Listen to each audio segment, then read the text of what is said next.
It's almost midnight on a Tuesday. Marcus has work at 6 a.m., but here he is, scrolling, and then he stops, right there on his feed. His co-worker from 5 years ago, standing in a $900 a night resort in Tulum. Caption, "We only get one life." Before Marcus has fully decided anything, he's already on the booking screen. Hold on, I need to stop you right there. Because what just happened to Marcus, it's happening to millions of Americans every single night. The person in that photo might actually be more broke than Marcus. That vacation you're jealous of, a payment plan is paying for it. This video is not about whether you should travel. It's about why your paycheck keeps disappearing, while the rich keep booking more vacations than ever before. My name is Uncle William, and today we are pulling apart the most important financial story in America right now. Because right now, in 2026, something is quietly robbing you. And the worst part, most people don't even know what to call it. If you've ever gotten a raise and somehow ended up with less money than before, hit subscribe. Because today we follow the math all the way to the truth. Meet Sarah, 29 years old, office administrator in Atlanta. Last month, she got the news she'd been waiting for, a $4,000 raise. She texted her mom. She went out for dinner to celebrate. 2 months later, Sarah is at her kitchen table at 10 p.m., completely confused about where the money went. Here's what Sarah doesn't know, what most Americans don't know. A raise on paper and a raise in your wallet are two very different things. Her rent went up $150 a month. That's $1,800 a year. Gone. Groceries up $80 a month. There's $960. Car insurance jumped another $600 for the year. By the time inflation ate through Sarah's raise, she'd gained almost nothing. She felt richer. The numbers said otherwise. And here is the cold, hard data. From April 2025 to April 2026, wages in America grew 3.6%. Sounds okay, right? Inflation was 3.8%. That tiny 0.2% gap means every American worker got an invisible pay cut this year. Not a raise, a cut. And if you zoom out to 2021, wages rose 21.8%. Prices rose 22.7%. The average American worker has not gotten a real raise in 5 years. Marcus works harder than ever, got 2 small raises in 5 years, and yet buying groceries feels harder than it did in 2020. He is not imagining it. He is not bad with money. The math just stopped working in his favor, and almost nobody is explaining why. That $100 bill in your pocket, in terms of what it can actually buy you today, it's worth about $78 compared to 2020. You didn't spend it. It just quietly disappeared. This is happening everywhere. Atlanta, Dallas, Phoenix, Denver, Columbus. The cost of being alive in America has gone up. Your paycheck barely moved. Sarah is working overtime twice a week now. Not for extra, just to stay even. And she just found out rent is going up again in September. Economists call this a purchasing power crisis, but real people don't call it that. They just call it exhausting. Let's talk about where your money is actually going, category by category. Starting with the biggest one, housing. The average one-bedroom apartment in America now costs $1,506 a month. Rents have jumped 30 to 40% since 2020. In major cities, even worse. Marcus used to pay $950 for his apartment in 2020. Today, same apartment, same neighborhood, $1,340 a month. He didn't get promoted? The landlord just decided. Next, groceries, eggs, bread, chicken, ground beef, the stuff you buy every single week. The average American household now spends $78,535 a year just on basic living, housing, transport, groceries, utilities, before saving a single dollar. Sarah used to spend $280 a month on groceries. Now she spends $380. She hasn't changed what she eats. The price tag changed. Then there's electricity. This one shocks people. No pun intended.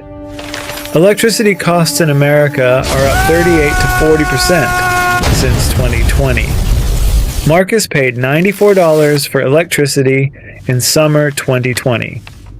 This June, $131, same apartment, same usage. His bill just grew up without him. Healthcare. Don't even get me started. Family health insurance premiums rose 23% in 5 years. The average family now pays nearly $6,900 a year just for their share of the premium. Sarah pays $287 a month for health insurance through her job. That's $3,444 a year, just to have the card in her wallet. And she hasn't been to the doctor in 8 months. When you add up rent, groceries, electricity, gas, and insurance for millions of Americans, the answer at the end of the month is almost nothing left. And that is before we talk about the thing that hit every American family in 2025 and 2026 that most people still don't fully understand. Tariffs. New tariffs were placed on imported goods, clothing, electronics, household items, car parts. The companies who import those things paid the bill at first, but businesses started passing those costs to customers. According to JP Morgan, by 2026, businesses are aggressively shifting that burden onto consumers, onto you. The average American family already paid more than $1,700 in extra costs from tariffs between February 2025 and January 2026. Money from your pocket that didn't used to go there. Marcus didn't vote for tariffs. Sarah doesn't fully understand tariffs, but both of them are paying for them. Every time they buy groceries, fill their gas tank, or replace a broken appliance. Your wages didn't keep up, your rent went up, your groceries went up, your electricity went up, your insurance went up, and then a new hidden tax got quietly added to almost everything you buy. This is the squeeze, and you are not imagining it. In a May 2026 poll, 76% of Americans said cost of living is their single biggest economic fear. That's not pessimism, that's math. While you've been getting squeezed, someone else has been living very, very differently.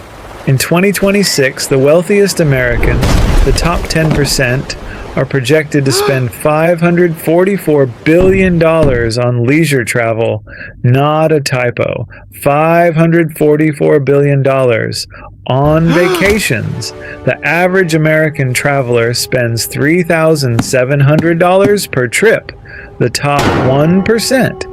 $12,400 per trip, and that number jumped from $8,400 in 2022, a 48% increase in 3 years. Nearly 30% of wealthy travelers are budgeting over $50,000 on vacations this year.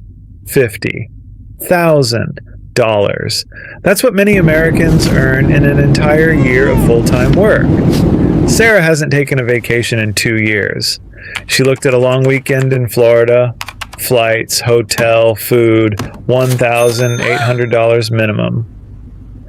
She put her phone down and went back to work. Marcus and his wife have been trying to plan something, anything, for 3 years.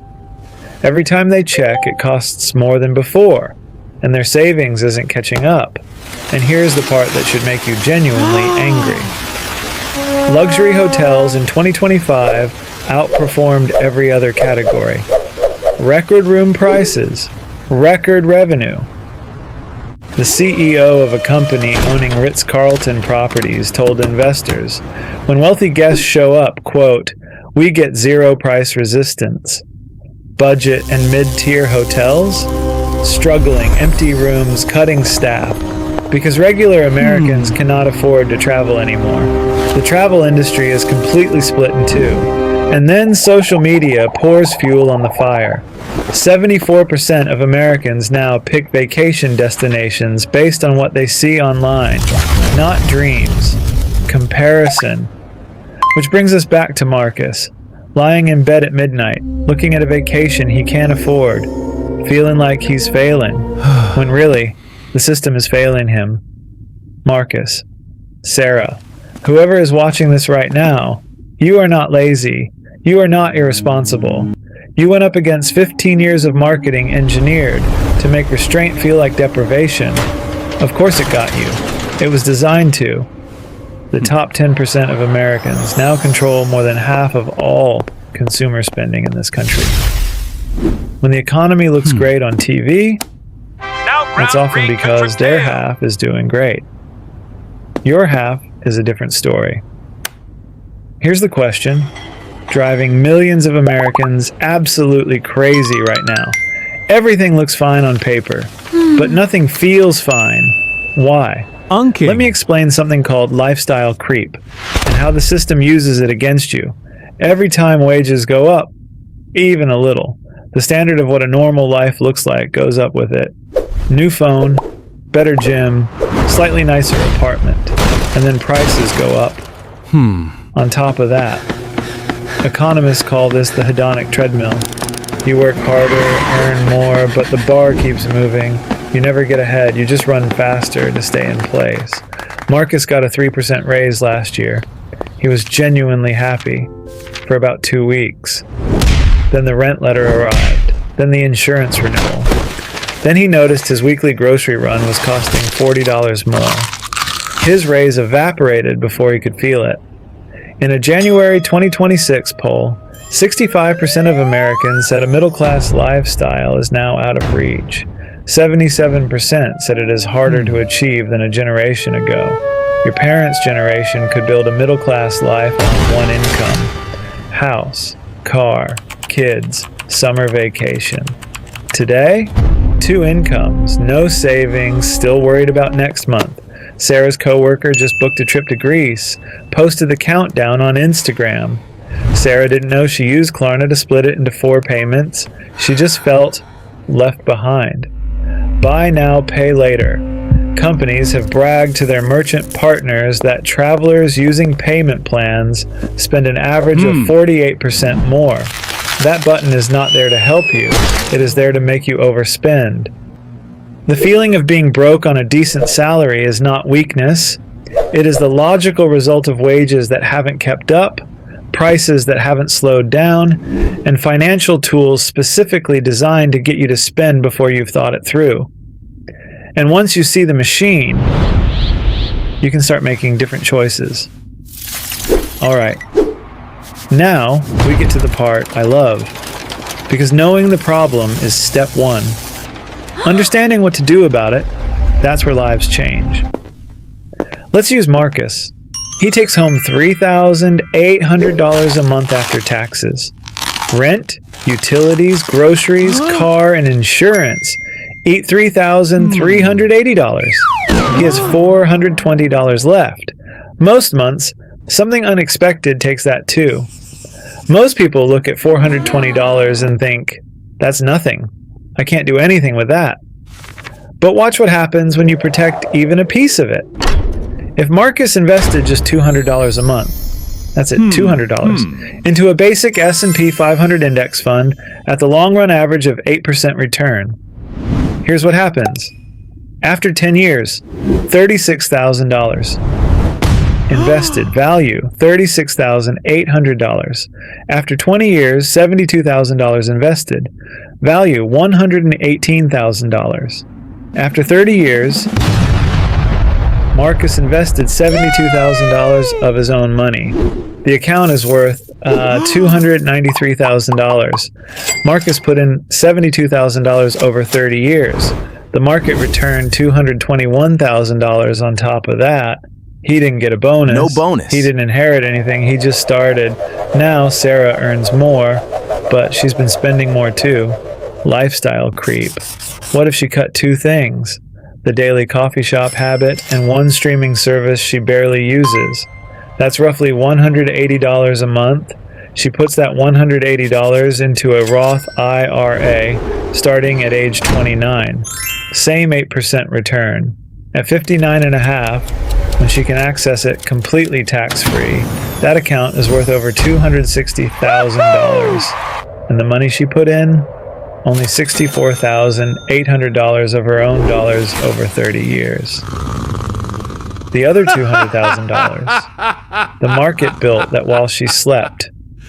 Every year you wait costs more than you think.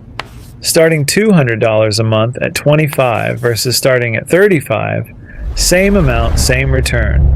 The 10-year Head Start produces $170,000 more at retirement. Time is the ingredient money cannot buy back. You don't need to earn more to start. You need to start to eventually earn more. The single most powerful financial move either of them can make today costs $200 a month and 15 minutes to set up. I'm not a financial advisor. This isn't financial advice. What I am is someone who looked at the numbers and refuses to pretend they don't exist. The math works. The question is whether you'll let it work for you. Here's the honest answer. You can't single-handedly fix wages, inflation, or tariffs, but you can make 5 decisions that change your trajectory, starting this week. Step 1. Know your real number, not your salary, your take-home after taxes. Then subtract only your non-negotiable costs. What's left? That's your actual financial oxygen. Most people have never done this. Do it this weekend. Marcus does this for the first time. He's been avoiding it because he's scared of what he'll see, but knowing a hard truth is always better than guessing at a comfortable lie. Step 2.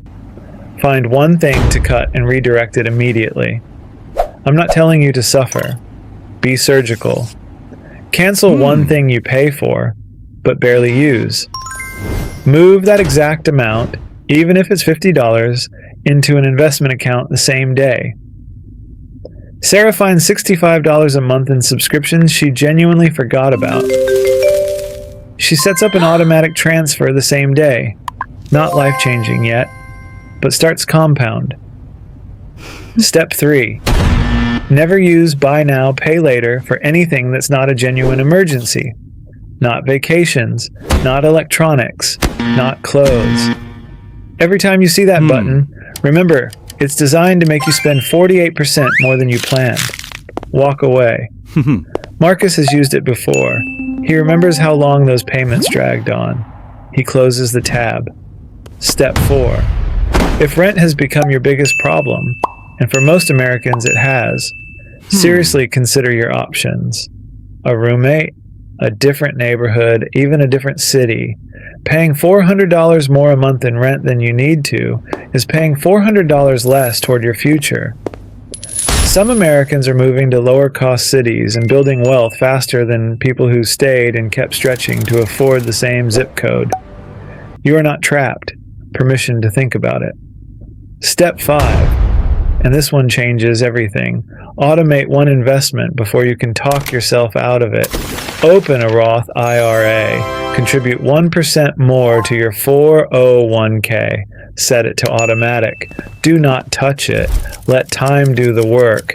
Sarah sets up $150 a month. It feels scary. She second guesses it, then she confirms. That is the most important financial action Sarah has taken in 5 years. Marcus starts with $100, not because it's enough, but because starting is the whole game. You cannot win a game you never enter. Let me land this plane.